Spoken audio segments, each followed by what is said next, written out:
Translations. Argentina, la peligrosa ideología de Protex. Cómo fabricar víctimas de la prostitución. 09/28/2023 Willy Faude. A más. Un libro de una fiscal argentina critica la teoría de que todas las trabajadoras sexuales son obligadas a prostituirse. Protex va un paso más allá, viendo prostitutas donde no las hay. Por Willy Faude. Los fiscales a cargo de Protex, María Alejandra Mangano y Marcelo Colombo. Desde Facebook. En su frenética búsqueda de víctimas de explotación sexual, la Protex, agencia estatal que lucha contra la trata de seres humanos y las bandas criminales que explotan prostitutas, también ha fabricado prostitutas imaginarias y, de este modo, ha creado víctimas reales al alertar a los medios de comunicación cuando llevó a cabo una espectacular redada armada SWAT en agosto de 2022 en la Escuela de Yoga de Buenos Aires, EIBA, un grupo de creencias filosóficas que supuestamente dirigía una red de prostitución, y en unos 50 lugares más de Buenos Aires. En total, se dictaron órdenes de detención contra 19 personas, 10 hombres y 9 mujeres, que presuntamente dirigían una red delictiva. Todos ellos fueron encarcelados y sometidos a un régimen penitenciario muy duro durante periodos de prisión preventiva que oscilaron entre 18 y 84 días. En 2 casos, la Cámara de Apelaciones revocó la acusación por infundada. Los demás están en libertad y a la espera de la siguiente etapa. Table of Contents. Prostitutas fabricadas. La legislación contra la explotación sexual. El abolicionismo, un concepto feminista cuestionable. La deriva de Protex sobre el tema de la victimización. El triángulo diabólico del caso EIBA, un postulado político, la fabricación de falsas víctimas, la dupla Protex y Salum. Prostitutas fabricadas. 5 mujeres mayores de 50 años, 3 mayores de 40 y una de 30 y tantos están, por un lado, demandando a 2 fiscales de Protex por afirmar sin fundamentos que ellas son víctimas de explotación sexual en el marco de una escuela de yoga. Por otro lado, ellas son verdaderas víctimas de Protex, ya que ahora cargan públicamente con el estigma de prostituta, algo que niegan rotundamente haber sido nunca. Aunque la prostitución no es ilegal en Argentina, el daño es enorme en sus vidas personales, familiares y profesionales. Esas prostitutas inventadas fueron entrevistadas recientemente en Buenos Aires por Susan Palmer, profesora afiliada del Departamento de Religiones y Culturas de la Universidad Concordia de Montreal, Canadá, y directora del proyecto Niños en Religiones Sectarias y Control Estatal de la Universidad McGill, Canadá, apoyado por el Consejo de Investigación en Ciencias Sociales y Humanidades de Canadá, SSHRC. Estas mujeres no pertenecen a una clase social vulnerable, ni han sido traficadas hacia Argentina. Pertenecen a la clase media y tenían un trabajo. Durante las entrevistas volvieron a negar rotundamente haber estado involucradas en prostitución. Al día de hoy, Protex no ha aportado ninguna prueba de prostitución, y en consecuencia, de ninguna forma de explotación en este marco. En un informe bien documentado de 22 páginas publicado en el número de julio-agosto de The Journal of CESNUR, Susan Palmer puso de relieve las diversas facetas del efecto destructivo de la operación de la Protex en las vidas de las prostitutas imaginarias y sus proxenetas imaginarios de EIBA. Los detenidos fueron acusados de asociación ilícita, trata de personas, explotación sexual y lavado de dinero en base a la Ley 26.842 de Prevención y Sanción de la Trata de Personas y Asistencia a las Víctimas. La académica canadiense Susan Palmer y su estudio de las supuestas víctimas de BASE. La legislación contra la explotación sexual. Hasta 2012, este tipo de actividad delictiva estaba penada por la Ley 26.364, pero el 19 de diciembre de 2012, esta ley fue modificada de tal manera que abrió la puerta a una interpretación y aplicación controvertidas. Ahora se identifica como Ley 26.842. La explotación económica de la prostitución por parte de terceros debe sin duda ser perseguida judicialmente, ya que las víctimas son en la mayoría de los casos mujeres pobres locales, refugiadas o importadas con fines de prostitución. Algunas aceptan ser consideradas víctimas. Otras no. En esta segunda categoría, varias mujeres declaran que la prostitución es su elección porque temen las represalias de su proxeneta o de la red mafiosa de la que dependen. Por lo tanto, también pueden ser consideradas víctimas por los tribunales encargados de una investigación, a pesar de que ellas lo nieguen. Otras prostitutas independientes que no están vinculadas a ninguna red también declaran que se trata de una opción de vida real y que no son víctimas. Es en este punto donde la interpretación y la aplicación de la Ley 26.842 se vuelven muy problemáticas, porque el sistema judicial las considera víctimas a pesar de que ellas lo nieguen. Por último, pero no por ello menos importante, otras mujeres que no han ejercido la prostitución son consideradas víctimas en contra de su voluntad por el sistema judicial, debido a una investigación sobre una organización sospechosa de explotación sexual. Este es el caso de las 9 mujeres que asistían a la Escuela de Yoga de Buenos Aires y que niegan vehementemente cualquier actividad de prostitución en sus vidas. El abolicionismo, un concepto feminista cuestionable. Dos postulados políticos, el abolicionismo y el reglamentarismo, están enfrentados en el tema de la prostitución. En cuanto a la legislación sobre prostitución, el abolicionismo es una corriente de pensamiento que pretende abolir la prostitución y rechaza toda forma de regulación que autorice la prostitución.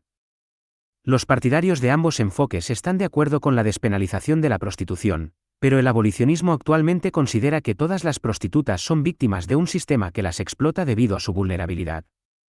Este punto de vista sobre las víctimas y su situación de vulnerabilidad ha sido adoptado por Protex. El objetivo original del movimiento abolicionista era oponerse a la aceptación y regulación de la prostitución, que entre otras cosas imponía controles médicos y policiales a las prostitutas. La aceptación y regulación de la prostitución equivalía, de hecho, al establecimiento de la prostitución y a la oficialización del proxenetismo. Como el movimiento neoabolicionista, con una visión más radicalizada que la del abolicionismo original, afirma que las formas más intolerables de violencia que acompañan a la trata y a la prostitución forzada están vinculadas a la impunidad de los proxenetas. Su objetivo es prohibir toda forma de explotación de la prostitución allí donde sea susceptible de producirse. El siguiente paso fue ampliar el alcance de los lugares irregularmente autorizados en los que la prostitución podía ser explotada por las redes criminales, como saunas, pubs, whiskerías, clubes nocturnos, clubes de yoga, etc., que, se dijo, eran promocionados impunemente en los medios de comunicación y en el espacio público. El Ministerio Público Fiscal impulsó la adopción de medidas tendientes a descubrir el velo de estas casas de tolerancia, que son el destino del proceso de trata con fines de explotación sexual y que gozan de un reconocimiento legal supuestamente espurio e inapropiado. Este planteamiento supuso una puerta abierta a las sospechas de explotación sexual en grupos de yoga como EIVA. La deriva de Protex sobre el tema de la victimización. La polémica implementación de la controvertida Ley 26.842 junto con su difusión en y por la élite intelectual y el poder judicial en Argentina fue criticada por Marisa S. Tarantino en un libro que publicó en 2021 bajo el título Ni víctimas ni criminales, trabajadoras sexuales. Una crítica feminista a las políticas contra la trata de personas y la prostitución, Buenos Aires, Fondo de Cultura Económica de Argentina. Marisa S. Tarantino. Desde Twitter. Marisa Tarantino es fiscal letrada de la Procuración General de la Nación y fue secretaria de la Fiscalía Criminal y Correccional Federal número 2 de la Capital Federal.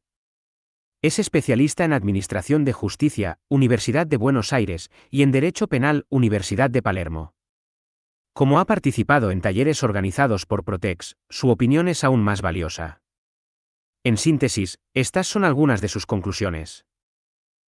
La UFASE Protex, que había sido uno de los organismos fuertemente vinculados a la OIM para el abordaje de este tema, brindó una especial dedicación a la tarea de divulgar la perspectiva neoabolicionista presentándola como el correcto paradigma de abordaje de los casos de trata y explotación sexual. Ello se vio reflejado en la realización de múltiples cursos y talleres de capacitación, materiales de difusión, protocolos de buenas prácticas, e incluso en la producción académica. Todo esto ejerció una fuerte influencia en diversos ámbitos institucionales a lo largo y ancho del país. Página 194. Así, la incorporación de esta particular perspectiva de género, construida desde los principales postulados neoabolicionistas, permitió, interpretar las diferentes formas de organización e intercambio de servicios sexuales en términos de conflicto penal, y más precisamente, en términos de trata. Página 195.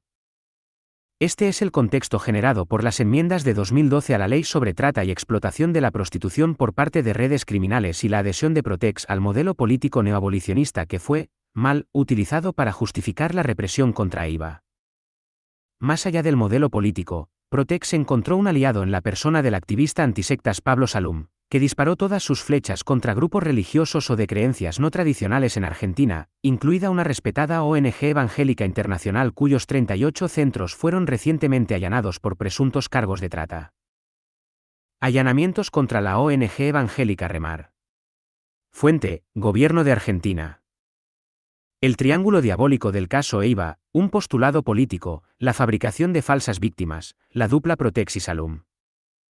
EIVA es víctima de un modelo político, su artífice judicial Protex, y el activista antisectas Pablo Salum.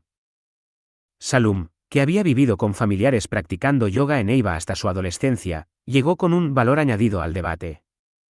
Acusó a EIVA de ser una secta, que utiliza y lava el cerebro a las mujeres para involucrarlas en la prostitución con el fin de financiarse. Su posición se vio reconfortada por una marea de reportajes en los medios de comunicación que reprodujeron sus acusaciones sin ningún tipo de comprobación, y así fue como EIVA se convirtió en la secta del horror en Argentina y en el extranjero.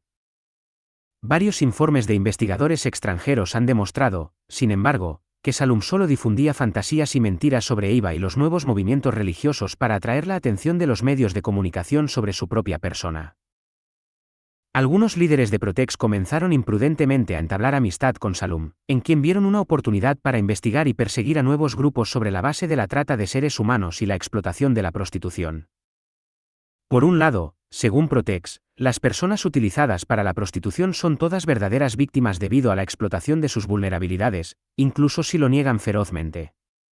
Por otro lado, según Salum, las sectas consiguen el mismo resultado lavando el cerebro a sus miembros y explotando sus debilidades. El abuso de la vulnerabilidad según Protex y el abuso de la debilidad según el antisecta Salum conducen, pues, al mismo resultado, la llamada creación de víctimas que no son conscientes de serlo y lo niegan. Esto explica la trampa en la que han caído EIVA y las 9 mujeres descritas por Protex como víctimas inconscientes de prostitución por parte de una red criminal. ¿Cómo salir de esta trampa? Argentina sigue siendo una democracia y la justicia es la principal salida. El grupo cristiano, como Vivir por Fe, ganó su caso contra Protex en noviembre de 2022 tras una redada instigada por Pablo Salum y acusaciones de explotación y tráfico de órganos. El tribunal criticó a Salum por haber entrenado y manipulado al testigo principal. En el caso de EIVA, el lavado de cerebro es una fantasía denunciada como un concepto inexistente por los especialistas en estudios religiosos. En lo que respecta a las 9 mujeres, los tribunales tendrán que reconocer que no hay pruebas de venta de servicios sexuales. Las maquinaciones de Protex y compañía fueron denunciadas recientemente por CAP/Libertad de Conciencia, una ONG con estatus ECOSOC, en la 53ª sesión del Consejo de Derechos Humanos de la ONU en Ginebra. Protex y el Poder Judicial en Argentina harían bien en prestar atención a este disparo de advertencia antes de perder prestigio frente a la comunidad internacional de derechos humanos cuando el fantasma de la prostitución se desvanezca en el caso EIVA. X.